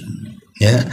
Ini juga di antara dosa yang bisa melemparkan ke neraka, tabarrujun nisa. Ya, dandanan wanita yang kemudian memamerkan auratnya, berpakaian tapi telanjang, mungkin karena tipisnya, karena ketatnya. Ya, kadang-kadang atas ditutup, bawah pula dibuka kan gitu ya. Kadang sobak-sobek, robak-robek nggak jelas tuh kadang-kadang kan. Pakaian itu kan macam-macam. Ya.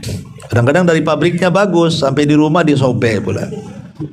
Saya lihat tuh pakaian-pakaian lepis-lepis dari pabriknya bagus-bagus tuh, sampai rumah dirobek-robek pula lututnya tuh. Bayangkan coba kan, aneh-aneh ya, dipreteli malah sama dia. Ini juga dosa di antara yang bisa melemparkan ke dalam neraka. Kemudian juga di antara dosa yang bisa melemparkan ke neraka adalah man'u az-zakati, tidak mau bayar zakat. Ya. Dan itu disebutkan di dalam Al-Quranul Karim, surah At-Taubah 34. Ya ayyuhalladzina amanu inna katsiran minal akhbari wa ruhbani la ya'kuluna amwalan nas bil batil wa yasudduna an sabilillah. Di sini syahidnya, walladzina wa la yunfikuna fi sabilillah fabashshirhum bi'adzabin alim. Orang-orang yang menyimpan emas perak dan tidak mengeluarkan sebagai infak di jalan Allah, kabar gembirakan kepada mereka dengan azab yang pedih. Dengan azab yang pedih artinya dengan neraka. Ya. Jadi ingat bahwa zakat itu kewajiban harta. Kalau sedekah itu kerelaan. Beda kalau zakat itu kewajiban, kalau sedekah itu kerelaan. Makanya kemudian karena ini kewajiban, kalau sampai tidak dilaksanakan dosa besar. Bahkan kalau sampai mengingkari kewajiban bisa kafir. Makanya di zaman Abu Bakar itu banyak orang-orang murtad dikarenakan tidak membayar zakat. Makanya Abu Bakar memerangi mereka, karena sebagian mereka sudah mengingkari kewajiban zakat.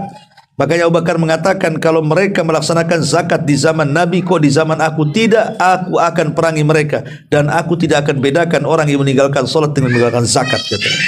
Jadi betul-betul Abu Bakar keras soal ini, ya, karena memang zakat itu hakul mal, dia adalah hak harta, harus dipenuhi. Ya.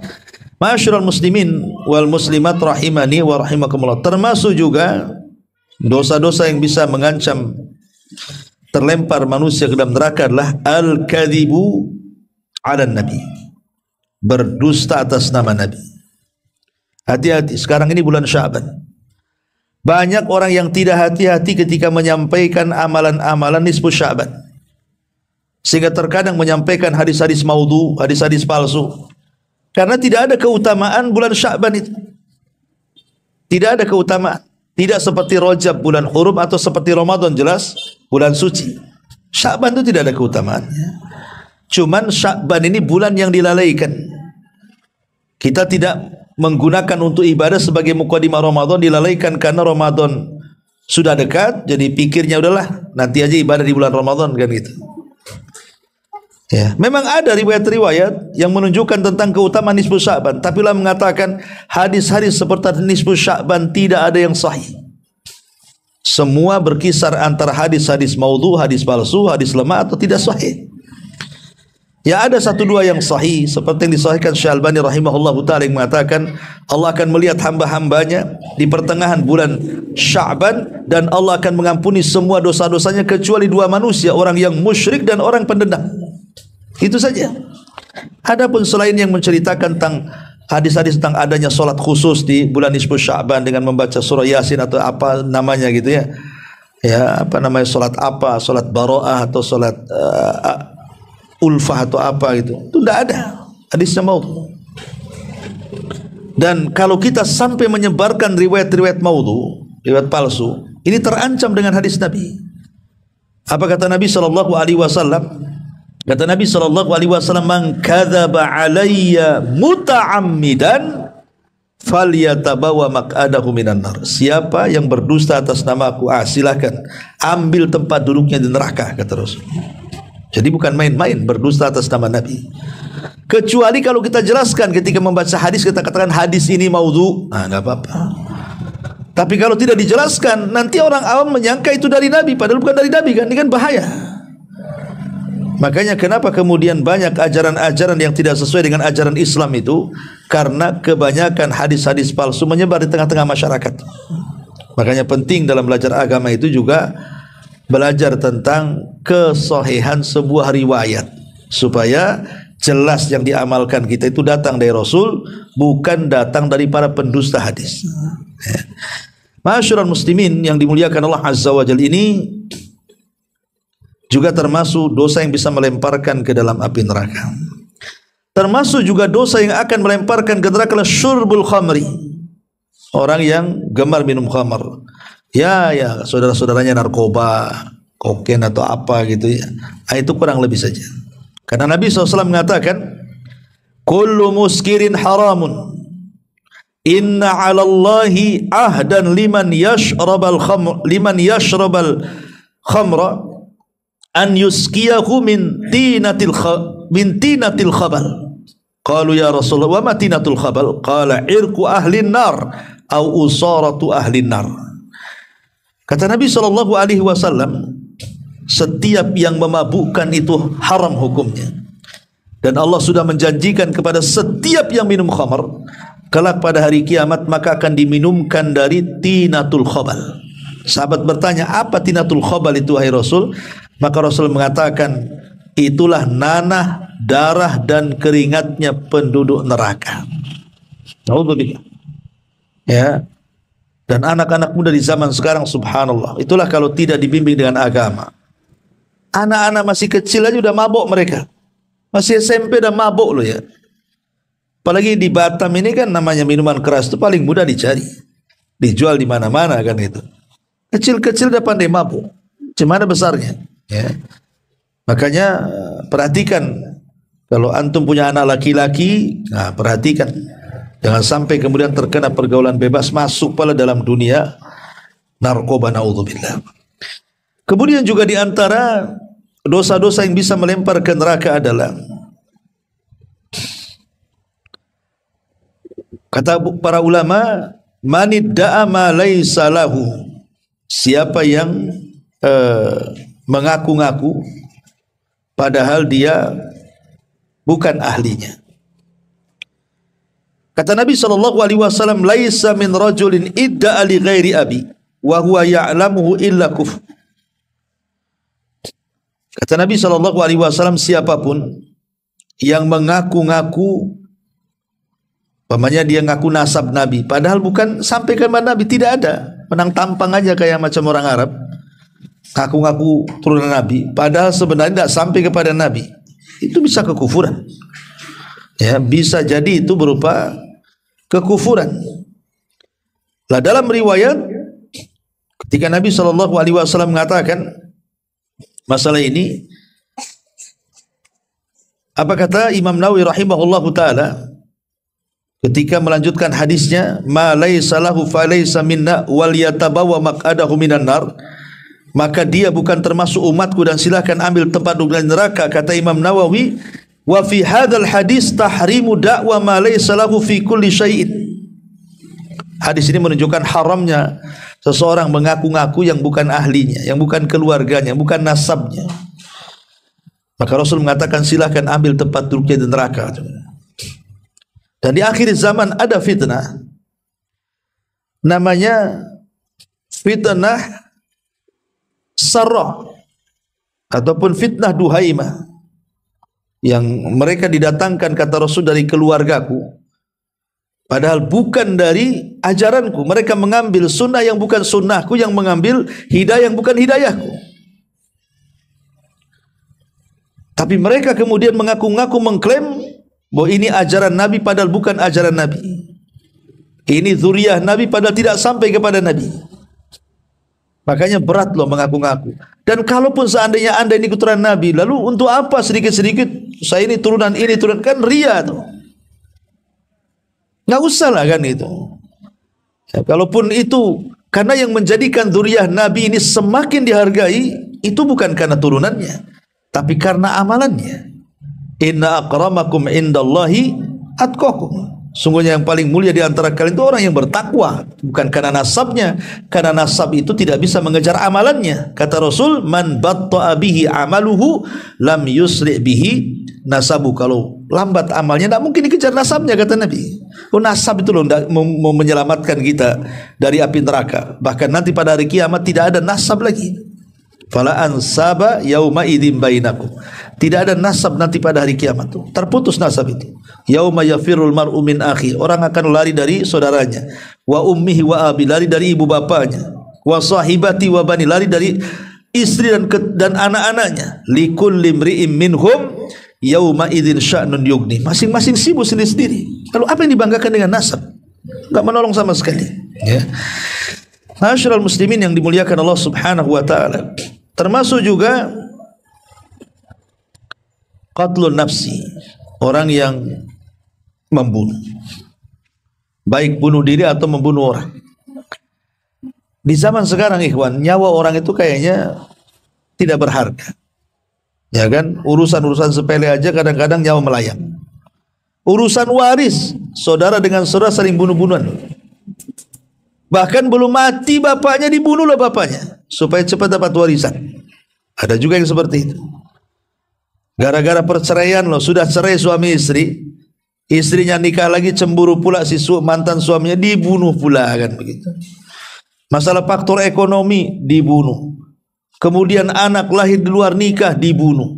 Sekarang subhanallah, saya setiap hari lihat berita itu, mesti ada aja pembunuhan itu. Ada yang diracun, ada yang ditipu, akhirnya bayar uang nggak bisa bayar, dibunuh pula orang yang minjami uang itu. Lebih jahat orang yang ngutang rupanya, kan itu. Dibunuh orang yang minjami duit itu. Ini kan subhanallah ya, betul kata Nabi SAW bahwa di akhir zaman itu akan banyak kasratul haraj, banyaknya haraj. Ketika ditanya apa itu haraj wahai Rasul, itulah pembunuhan. Pembunuhan bukan orang Islam melawan orang kafir, enggak, sesama Islam. Ya, sama saudara, sesama keluarga kadang-kadang. Lah kata Nabi SAW, orang yang membunuh ini, maka dosa ini akan dilempar, penyebab orang akan dilempar ke dalam api neraka. Dan itu kelak pada hari kiamat, Abdullah bin Abbas radhiyallahu anhu menceritakan tentang masalah kisos. Jadi orang-orang yang dibunuh itu, walaupun mereka dibunuh dengan cara digantung, diracun, ditusuk, mereka datang kepada Allah tanpa kepala. Kepalanya ditenteng tangan kanannya, tangan kirinya nyeret pembunuhnya. Kemudian dia mengatakan kepada Allah, ya Rabb sal hadza lima qatalani. Ya Rabb, tanya orang ini, kenapa dia sampai membunuhku? Ya, kalau dia kemudian punya alasan membunuhnya umpamanya karena ya dalam peperangan gitu ya, yang menyeret ini orang kafir dan yang diseret orang Islam, ya boleh jadi dia selamat kan itu, karena dia membunuh dalam rangka peperangan karena Allah Azza wa Jalla. Tapi kalau bukan karena itu, maka dia akan dilempar ke dalam jahanam, naudzubillah. Ya. Ini juga diantara dosa-dosa yang menjadikan manusia terlempar dari ataupun ke dalam api jahanam. Termasuk akhdu amwalin nas bil halafil kadhib, mengambil harta manusia dengan sumpah yang palsu. Ini orang-orang pasar, hati-hati ini. Kadang-kadang dia mudah-mudah sumpah wallahi wallahi wallahi saja, tapi untuk kedustaan. Ya. Seperti orang ngaku-ngaku tanah, demi Allah ini tanah nenek moyangku, tanah bapakku, dan begitu akhirnya kemudian diambilnya tanah orang. Ya kan, ataupun usaha orang. Dan begitu seterusnya, kalau orang sudah bersumpah untuk kedustaan demi mengambil harta manusia, maka Nabi SAW mengatakan, wa in qadayna, kata Nabi SAW di sini, man iqtata'a haqqam ri'im muslim biyamini faqad aujaballahu lahun nar wa harrama alaihil jannah. Siapa yang mengambil hak seorang muslim dengan sumpahnya padahal dia di atas kedustaan, maka wajib Allah masukkan dia ke dalam neraka dan Allah haramkan surga pada dia. Ya. Dan banyak lagi ikhwatu fiddin muliakan Allah Azza wa Jalla, dosa-dosa yang mengakibatkan orang terlempar di neraka, termasuk juga orang yang meninggalkan atau melalaikan solat. Bukan meninggalkan, melalaikan solat. Ya, mungkin terlalu sering dia mengakhir-akhirkan waktu solat, tidak pernah tepat waktu, maka ini termasuk orang-orang yang terancam dengan wail. Terancam dengan wail. Wail itu apa? Lembah di neraka jahanam. Allah mengatakan, fawailun lil musallin alladzina hum an salatihim sahun. Neraka wail, lembah di jahanam bagi orang-orang yang salat. Siapa maksudnya? Orang-orang yang lalai dalam salatnya. Para ulama tafsir mengatakan maksudnya lalai salat di sini karena mereka suka mengakhir-akhirkan waktu salat. Ya, terkadang mendekati akhir baru dia salat. Lah ini yang masih salat terancam dengan wail. Bagaimana yang meninggalkan salat? maka nerakanya beda. Mereka dikhususkan dalam satu neraka yang disebut dengan sakor. Ketika Allah mengatakan kepada penduduk neraka sakor, wa ma salakakum fi sakor, qalu lam nakum minal musallin. Kenapa kalian sampai masuk ke neraka sakor? Orang-orang neraka sakor mengatakan karena kami dulu enggak pernah salat masalahnya. Itu ancamannya lebih berat lagi, ya. Termasuk juga orang-orang yang mughtabun ataupun al-lamazun, orang-orang yang humazah lumazah yang sudah saya ceritakan. Ya, siapa humazah lumazah itu? Orang-orang yang menggibah dengan lisannya atau menggibah dengan perbuatannya, dengan isyaratnya. Maka Allah mengatakan wailun likulli humazatin lumazah. Neraka lembah dalam jahanam. Termasuk mutaffif, orang-orang yang curang dalam jualan, mengurang-urang takaran, mengurang-urang timbangan, curang dalam berdagang. Allah mengatakan wailun lil mutaffifin. Bagi mereka ya, lembah jahanam. Bagi orang-orang yang suka mengurang-urang, ya. Termasuk juga mereka orang-orang yang alladzina ya'kuluna amwalal yatama zulman, orang yang memakan harta anak yatim secara zalim. Ya kan, hati-hati, kadang-kadang ada sebagian orang berkeinginan untuk membuat yayasan panti asuhan, merekrut anak-anak yatim. Ya, terkadang ada sebagian mereka tidak amanah kan, bukan cari dana untuk anak yatim, untuk dia biar kaya. Ini kan masalah. Atau umpamanya kita ini punya saudara anak yatim, mungkin bapaknya kaya, akhirnya kekayaannya kita yang pegang, karena tidak mungkin masih kecil kita kasih. Hati-hati, jaga harta itu dan kasihkan ketika mereka sudah memang bisa mengambil hartanya dan bisa untuk menjadikan hartanya itu lebih manfaat lagi. Tapi kalau masih kecil ya nggak apa-apa, kita tahan. Dan kita hanya boleh mengambil sedikit hanya untuk hajat kebutuhan kita saja. Kalau memang kita orang susah, kita menjaga hartanya, ya kita orang susah kan itu, nggak apa-apa, kita ambil secukupnya. Lebihnya itu harta warisan anak yatim, berikan kalau mereka sudah besar dan sudah balik, ya. Wallahu a'lam bishawab. Dan banyak lagi dosa-dosa yang menjadikan terlemparnya manusia ke dalam neraka. Intinya bahwa jangan pernah remehkan sebuah dosa. Jangan pernah remehkan sebuah dosa, karena sekecil apapun dosa itu pasti akan membahayakan pelakunya. Karena ada dosa-dosa dianggap remeh, menurut kita remeh, tapi menurut Allah itu tidak remeh. Ya, sehingga Nabi SAW sampai mengatakan itu, seorang mukmin dengan dosa itu ibarat dia duduk di bawah gunung dan gunungnya akan meletus. Ya.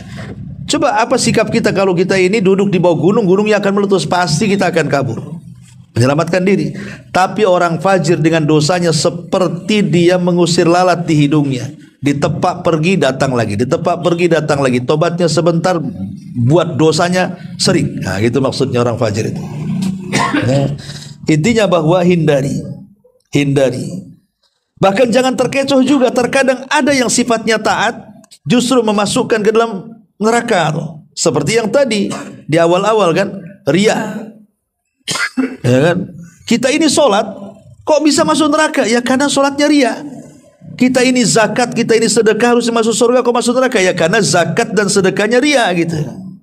Mendingan orang yang berdosa kemudian menyesal dibandingkan orang ahli ibadah hanya untuk diberitahu manusia. Makanya Tamim bin Aus Ad-Dari radhiyallahu, seorang sahabat, dia kan terkenal sholat malamnya tuh. Terkenal sholat malamnya. Tamim bin Aus Ad-Dari itu sahabat yang pernah berjumpa dengan Dajjal tuh di zaman Nabi, dengan 30 awak kapal yang terdampar di sebuah pulau itu. Tamim bin Aus Ad-Dari. Jadi setelah dia masuk Islam, terkenal tuh, terkenal baca Qur'annya, terkenal qiyamul lailnya, sampai banyak para sahabat itu yang cemburu karena rajin ibadahnya. Jika ada seseorang bertanya kepada Tamim bin Aus Ad-Dari ini, ya Tamim, macam mana sholat malammu, katanya. Oh, marah dia dan mengatakan, demi Allah, seandainya aku melaksanakan 1000 rakaat sholat, kemudian setelah itu aku beritahu kepadamu, tidak lebih baik daripada aku melaksanakan 1 rakaat sholat dan tidak ada yang tahu kecuali aku dengan Allah saja, katanya. Ngomong gitu kan. Seandainya aku sholat 1000 rakaat, habis itu cerita sama kamu, itu tidak lebih baik dibandingkan aku sholat 1 rakaat tapi tidak ada orang yang tahu kecuali aku dengan Allah. Menjaga keikhlasan gitu maksudnya. Nabi SAW setelah orang-orang yang beriman diselamatkan dari neraka, Maksudnya sangat melewati titian siratal mustaqim. Mereka pun kemudian tertahan di kontor. Kenapa? Mereka tertahan di kontor di antara surga dan neraka karena ditegakkan kisos di antara mereka akibat kezaliman yang terjadi di antara mereka selama di dunia. Setelah dibersihkan dan dibebaskan, mereka pun baru diizinkan masuk surga. Demi zat yang jiwaku berada di tangannya, sungguh mereka lebih mengetahui tempat mereka di surga daripada tempat mereka di dunia. Ma'asyiral muslimin yang dimuliakan Allah Subhanahu wa taala. Sebagian para ulama mengatakan bahwa kontor adalah bagian paling ujung dari sirat. Maksudnya ujung daripada siratal mustaqim. Itulah yang disebut dengan kontor. Artinya kontor dengan pintu surga itu sudah sangat dekat. Makanya Al-Hafidh Ibnu Hajar Al-Asqalani rahimahullahu ta'ala dia mengatakan, alladhi yadhar annaha tarfus sirat mimma yalil jannah. Yang tampak bahwasannya kontor adalah ujung daripada sirat sebelum surga itu sendiri. Jadi kalau mengacu kepada pendapat Al-Hafidh Ibnu Hajar Al-Asqalani rahimahullahu ta'ala, bahwa kontor adalah sebuah jembatan yang merupakan ujung daripada jembatan titian siratal mustaqim, di mana Nabi Shallallahu Alaihi Wasallam bersabda dalam sebuah hadis yang dikeluarkan oleh Imam Muslim dan yang lainnya dari hadis Abi Hurairah radhiyallahu anhu, wa yudrabu sirat baina dhahrai jahannam fa akunu ana wa ummati awwal man yujizuha. Dan akan dibentangkan sirat di atas dua punggung neraka jahannam. Aku akan melewati dan umatku pertama kali sebelum yang lainnya. Artinya bahwa gambarannya bahwa ketika manusia selesai proses mulai daripada kebangkitan, kemudian pengumpulan di padang mahsyar, kemudian ada proses hisab yang mencakup pembagian catatan amal, timbangan, pembacaan amal, hisab yang mudah, sulit atau yang lainnya dari proses-proses kehidupan di padang mahsyar. Dan orang sudah dibagi-bagi. Mana orang yang beriman, mana orang kafir, mana orang munafik. Maka Allah Subhanahu wa ta'ala akan datangkan jahannam di hadapan manusia. Waji'a bi jahannam. Jahannam akan didatangkan. Kemudian di atas jahannam akan dibentangkan sebuah jembatan. Jisrun mamdudun fawqa jahannam. Sebuah jembatan yang akan dibentangkan di atas neraka jahannam. Dan semua orang yang beriman pasti melewati. Wa in kuntum illa wariduha.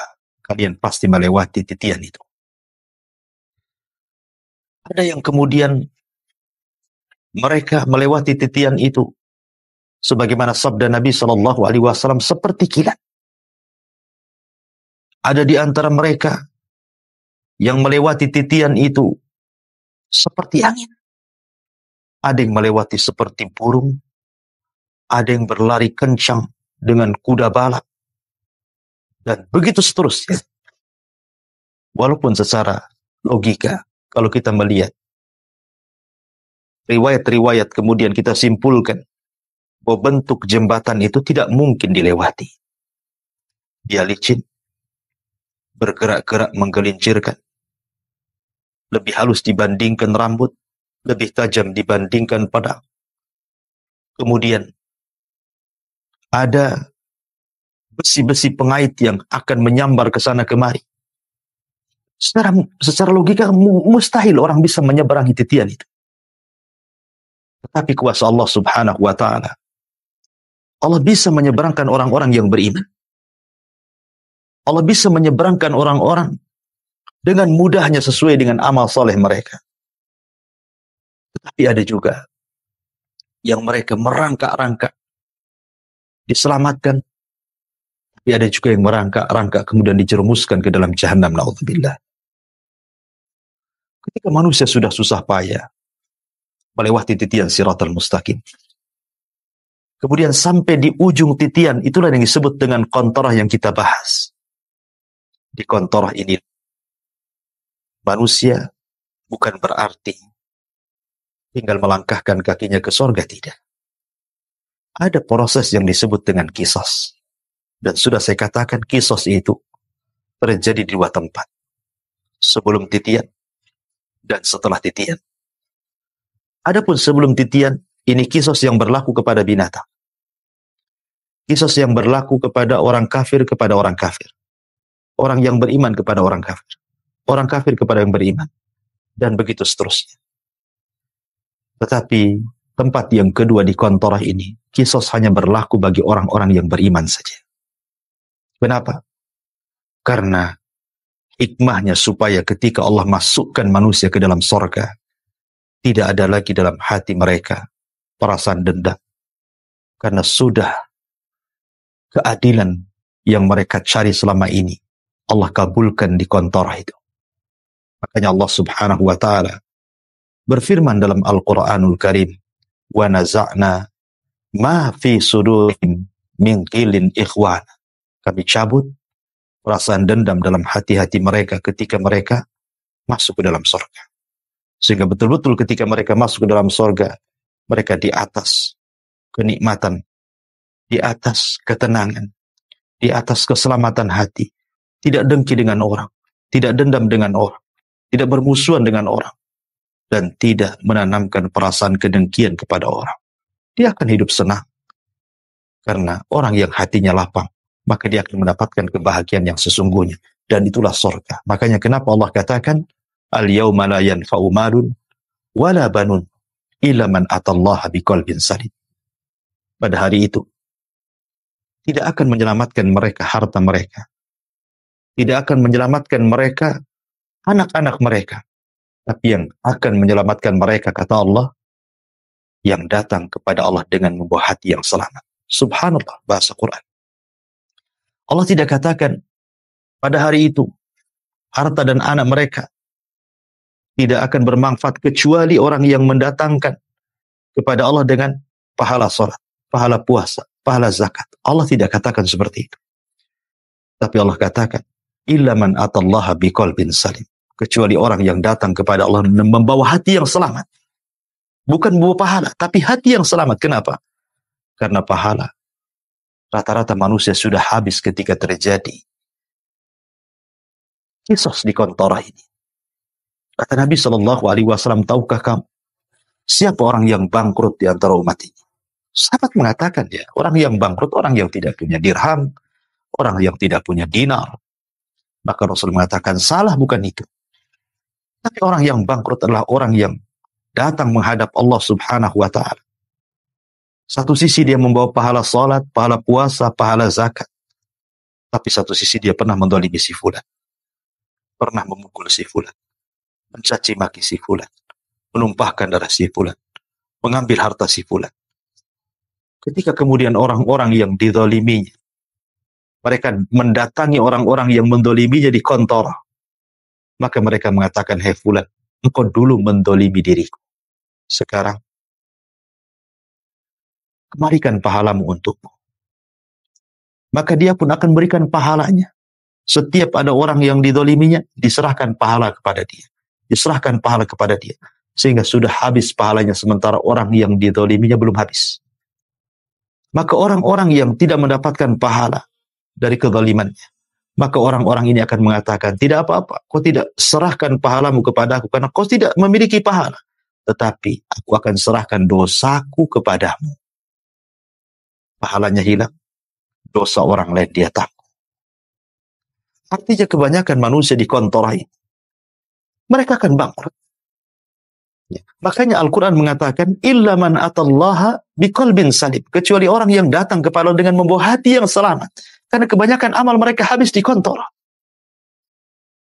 Tapi ketika mereka datang kepada Allah membawa hati yang selamat, selamat dari zalim, selamat dari menyakiti orang, lisannya selamat, perbuatannya selamat, semuanya selamat. Itulah orang yang hakikatnya selamat datang menghadap Allah Subhanahu wa ta'ala. Oleh karena itulah ma'asyiral muslimin yang dimuliakan Allah Subhanahu wa ta'ala. Nabi SAW mengatakan, man kana indahu li akhihi madlamatun fi irdin aw syai'in falyatahallalhu al-yawma qabla alla yakunu dinarun wala dirham. Siapapun yang punya kezaliman kepada saudaranya, mintalah kehalalannya di dunia sebelum nanti datang hari yang tidak manfaat lagi dinar dan dirham, kecuali hanya dengan barter pahala dan dosa. Na'udzubillah. Inilah kontor. Kontor itu tempat yang sangat menakutkan. Orang kira antara dia jaraknya dengan surga tinggal satu hasta. Rupanya dia pun menanggung dosa orang lain. Dan Allah takdirkan dia tidak bisa masuk ke dalam surga. Oleh karena itulah maka takutlah kepada tempat yang disebut kontor. Bagaimana caranya? Hilangkan kezaliman. Jangan pernah mendolimi orang lain. Jaga lisan kita. Jaga perbuatan kita. Jaga hati kita. Jangan pernah mendolimi orang lain. Karena ingat, antara jarak kontor dengan surga itu tinggal sedikit. Tetapi betapa banyak orang-orang yang kemudian menjadi bangkrut di tempat ini dan tidak ditakdirkan masuk surga, justru dilempar lagi ke dalam neraka. Na'udzubillah. Ma'asyiral muslimin yang dimuliakan Allah Subhanahu wa ta'ala. Dari sini bahayanya manusia ketika berada di kontor. Dan kita hanya berlindung kepada Allah Subhanahu wa ta'ala. Semoga kita diselamatkan dari kontor ini, dari qisas, sehingga kita dimasukkan oleh Allah Subhanahu wa ta'ala ke dalam surga. Amin ya rabbal alamin.